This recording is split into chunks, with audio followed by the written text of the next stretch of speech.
इतिहास गवाह है कि बड़ी बड़ी जमीनी जंगें टैंक्स के दम पर ही लड़ी गई हैं और जिस देश के पास जितने शक्तिशाली टैंक होते हैं वो दुश्मनों पर उतना ही भारी पड़ता है। आज युद्ध के मैदान में टैंक ग्राउंड फोर्सेस के लिए एक बैकबोन बन गया है, जिसके इस्तेमाल से सेना की पावर और भी ज्यादा बढ़ जाती है। लेकिन इस टैंक में ऐसा क्या है जो ये पल भर में सैकड़ों दुश्मनों का सफाया कर देता है?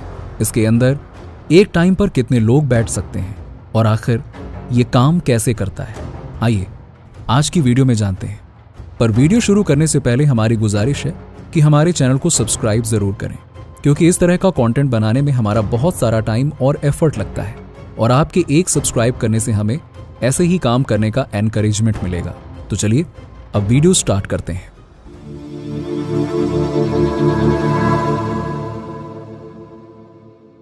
दोस्तों, टैंक्स बेसिकली 3 तरह के होते हैं, जिसमें पहला है M1, जिसे पहली बार 1980 में यूज किया गया था। इसके बाद M1A1 1986 और M1A2 1992 से इस्तेमाल हो रहा है। ये सारे टैंक्स बाहर से काफी सिमिलर नजर आते हैं, लेकिन वक्त के साथ साथ इन्हें अंदर से काफी एडवांस बनाया गया है। आज की वीडियो में हम सिर्फ M1A2 के बारे में जानेंगे कि आखिरकार ये काम कैसे करता है। अगर हम स्पेसिफिकेशंस के बारे में बात करें तो इसकी height 8 feet, length 32 feet and width 12 feet होती है। वहीं वेट को देखें तो वो 68 US टन्स होता है, जो लगभग 35 कार्स के वजन जितना है। और इस वेट के साथ भी ये 42 माइल्स पर आवर की स्पीड पर दौड़ता है। M1A2 की फ्यूल कैपेसिटी 500 गैलन्स की है, जबकि नॉर्मल कार्स की ऑन एन एवरेज 16 गैलन्स होती है। मगर आपको बता दें कि M1A2 को इतने ज्यादा फ्यूल की एक्चुअल में रिक्वायरमेंट होती है, क्योंकि 1 गैलन फ्यूल में ये सिर्फ 0.6 माइल्स ही चल सकता है, जो कार्स या इवन दूसरे हैवी व्हीकल्स के कंपैरिजन में भी काफी कम है। अब हम इसके दूसरे फीचर्स की बात कर लेते हैं। तो दोस्तों, इसमें कैटरपिलर ट्रैक्स लगे होते हैं। ईच साइड 7 व्हील्स होते हैं। मेन बॉडी, जिसे हल कहा जाता है, और टरेट जो टॉप पर लगा होता है, ये स्पिन करता है। साथ ही इसका काम वेपन्स और अदर इक्विपमेंट्स को होल्ड करना भी है। वहीं इस टैंक के इंजन को पिछले हिस्से में रखा जाता है। लेकिन सवाल यह है कि आखिरकार कितने लोग टैंक के अंदर मौजूद होते हैं? तो दरअसल टरेट में 3 और टैंक के फ्रंट में 1 पर्सन मौजूद होता है। Caterpillar tracks. तो अभी तक हमने टैंक्स के आउटसाइड स्ट्रक्चर के बारे में जाना, लेकिन अब थोड़ा और डेप्थ में जाते हैं और कैटरपिलर ट्रैक्स के बारे में जानते हैं, जिन्हें टैंक ट्रीट्स के नाम से भी जाना जाता है। कैटरपिलर ट्रैक्स को स्टील और रिप्लेसेबल रबर पैड्स के साथ बनाया जाता है। अब आते हैं इसके व्हील्स पर। तो टैंक की ईच साइड पर 7 रोड व्हील्स लगे होते हैं, जो आगे मौजूद आइडलर व्हील और पीछे ड्राइव स्प्रॉकेट के जरिए ऊपर उठते हैं। ड्राइव स्प्रॉकेट में गियर टीथ भी बना होता है, जिसे इंजन से पावर दी जाती है। जब ये घूमता है तो अपने साथ एंटायर ट्रैक को रोटेट करता जाता है, जिस वजह से सारे रोड व्हील्स चलने लगते हैं। अब हम कैटरपिलर ट्रैक्स का मेन रोल देखें तो इसका काम टैंक को रफ सरफेस पर आसानी से मूव करना होता है। इसकी मदद से बड़े बड़े बैरियर्स को भी टैंक आसानी से क्रॉस कर जाता है। Surface area and more tracks. जो रेगुलर 4 पहियों वाली गाड़ियां होती हैं, उनका जमीन से कांटेक्ट वाला एरिया लिमिटेड होता है, इसीलिए किसी भी गड्ढे में आसानी से फंस जाती हैं। लेकिन टैंक में जमीन से कांटेक्ट वाला एरिया ज्यादा होता है, जिस वजह से वो अपना ज्यादा वेट डिस्ट्रीब्यूट कर सकता है। इसीलिए रास्ते में आने वाली रुकावटें टैंक के लिए कोई बड़ा मसला नहीं है। ये गहरी खाइयों को भी पार कर सकता है और पहाड़ियों पर भी चढ़ सकता है। पर अंदर बैठे लोगों के लिए ये सफर बहुत ही स्मूथ होता है। टैंक को ट्रैक की गति में परिवर्तित करके चलाया जाता है। एग्जाम्पल के लिए, अगर आप उसे लेफ्ट की तरफ मोड़ते हैं तो राइट ट्रैक्स लेफ्ट ट्रैक से ज्यादा स्पीड में चलने लगता है। लेकिन अनफॉर्चुनेटली कैटरपिलर ट्रैक्स टैंक का सबसे ज्यादा टूटने वाला पार्ट होता है। पर अच्छी बात यह है कि टैंक में कुछ ऐसे टूल्स मौजूद होते हैं जिससे उसे ठीक या लिंक को रिप्लेस किया जा सके। इंजन। नेक्स्ट है इंजन, जो कि टैंक के बिल्कुल पीछे मौजूद होता है। जब कभी भी जरूरत होती है रिपेयर्स के लिए पूरे इंजन को टैंक से बाहर लिफ्ट किया जा सकता है। ये एक AGT 1500 इंजन होता है जो कई अलग अलग तरह के फ्यूल्स पर चल सकता है, लेकिन इसमें ज्यादातर जेट फ्यूल का इस्तेमाल किया जाता है। अब अगर हम कार्स को देखें तो इसमें पिस्टन इंजन लगा होता है जो ऊपर नीचे होते रहते हैं और शाफ्ट को रोटेट करते हैं। लेकिन टैंक में टरबाइन इंजन लगा होता है जो जेट इंजन से काफी सिमिलर होता है, जैसा कि आप एयरप्लेन में देखते हैं। लेकिन टैंक का इंजन साउंड में काफी धीमा होता है और इसे स्पेशली इस तरह से डिजाइन किया जाता है ताकि आसपास दुश्मनों को टैंक की पोजीशन का पता ना चल सके। ये इंजन काफी गर्म होता है, इसीलिए साइड में लगे ये 2 कूलिंग यूनिट्स हीट को रिमूव करने में मदद करते हैं। इसके अलावा इंजन के पीछे एग्जॉस्ट मौजूद होता है, इसीलिए जब इंजन स्टार्ट होता है तो हमेशा उससे दूर रहने की सलाह दी जाती है।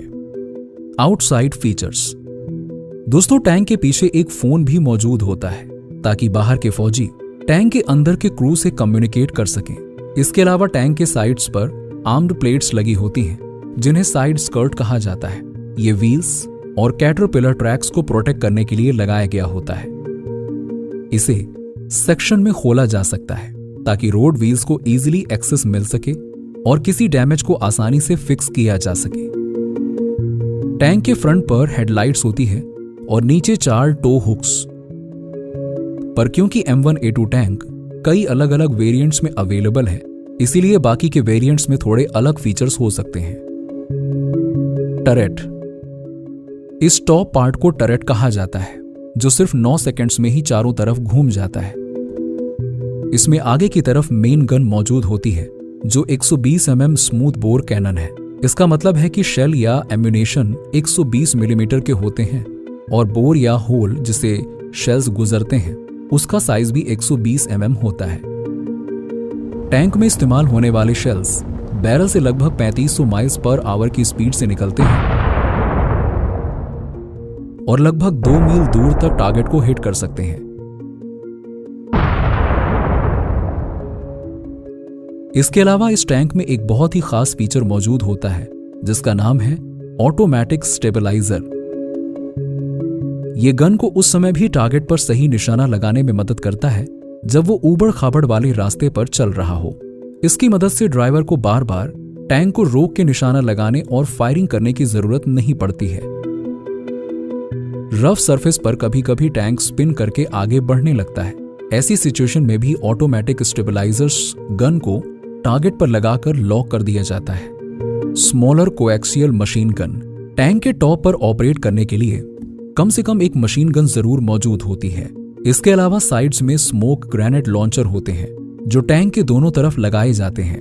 इनका काम स्मोक रिलीज करना होता है ताकि युद्ध के दौरान दुश्मनों से छिपा जा सके। अब टैंक साइज में काफी छोटा होता है, इसीलिए अंदर इक्विपमेंट्स के लिए ज्यादा स्पेस नहीं मिलता। इस वजह से कई बार क्रू अपने इक्विपमेंट्स को बाहर बने बसल रैक में रख देते हैं। Inside the turret. बात करें टरेट के इनसाइड की तो इसमें 2 हैचेस बनाए गए होते हैं जिसमें पहला है कमांडर हैच और दूसरा लोडर हैच। टरेट के अंदर 4 क्रू मेंबर्स में से 3 रहते हैं जो बहुत ही कम एरिया में ऑपरेशंस को अंजाम देते हैं। गनर बिल्कुल नीचे राइट साइड में बैठा होता है और कमांडर गनर के बिल्कुल पीछे मौजूद होता है। वहीं लोडर मेन गन के लेफ्ट साइड पे रहता है। जब टैंक का टरेट रोटेट होता है तो उसके साथ साथ अंदर मौजूद तीनों क्रू मेंबर्स भी रोटेट होते हैं, क्योंकि टरेट के नीचे एक बास्केट जैसा बना होता है जिसे टरेट बास्केट कहा जाता है और इसी में तीनों क्रू मौजूद होते हैं। अब चूंकि ये बास्केट टरेट से कनेक्ट होता है तो जब ऊपर का पार्ट रोटेट होता है तो अंदर मौजूद हर एक चीज उसी दिशा में घूम जाती है। टरेट और हल के बीच की सील इतनी अच्छी होती है कि ये अंदर मौजूद क्रू को केमिकल एंड न्यूक्लियर युद्ध में भी प्रोटेक्ट करने का काम करती है। बात करें कमांडर की तो विविंग पोर्ट के जरिए वो टैंक के 360 डिग्री का व्यू ले सकते हैं। एम्यूनेशन। मेन गन के शेल टरट के पीछे एक बड़े कंपार्टमेंट में स्टोर किए जाते हैं। लोडर कंपार्टमेंट के डोर को ओपन करके वहां से शेल को इजीली निकाल सकता है और हमले के लिए उसे मेन गन में लोड कर सकता है। अब चूंकि ये सिर्फ एक हाथ की दूरी पर मौजूद होता है, इसीलिए युद्ध के दौरान इसे तेजी से निकाल के लोड किया जा सकता है। इस कंपार्टमेंट को इस तरह से डिजाइन किया जाता है कि अगर उसमें रखे शेल में आग लग गई तो कंपार्टमेंट के ऊपर का पैनल ब्लास्ट कर जाए। असल में ऊपर का पैनल बाकी के साइड से कमजोर बना होता है ताकि ब्लास्ट ऊपर की तरफ जाए, ना कि टरट में जहां क्रू मौजूद होते हैं। ड्राइवर टैंक का ड्राइवर सबसे फ्रंट में होता है। यहां एक हैच होता है जिसका इस्तेमाल अंदर जाने के लिए किया जाता है। यहां पर भी टरट के जैसे ही बहुत ज्यादा स्पेस नहीं होता, इसीलिए ड्राइवर को सीट पर लेटना होता है। यहां पर कंट्रोल्स होते हैं और इस जगह नीचे की तरफ 2 ब्रेक पैडल्स अटैच्ड होते हैं। इस टैंक में गैस पैडल नहीं होता है। एक्सेलरेशन और स्टीयरिंग के लिए सिर्फ 2 हैंडल बार्स दिए गए होते हैं।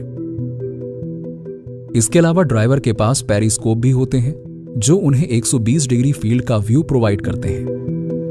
अब वैसे तो यूजुअली ड्राइवर फ्रंट के हैच से टैंक में एंटर करते हैं, लेकिन जरूरत पड़ने पर टरट में भी चढ़ सकते हैं। उसके बाद एक छोटे से दरवाजे के जरिए बास्केट और फिर सीट तक पहुंच सकते हैं। तो दोस्तों, ये थी टैंक, उसके फंक्शंस और फीचर्स के बारे में डिटेल्ड इंफॉर्मेशन।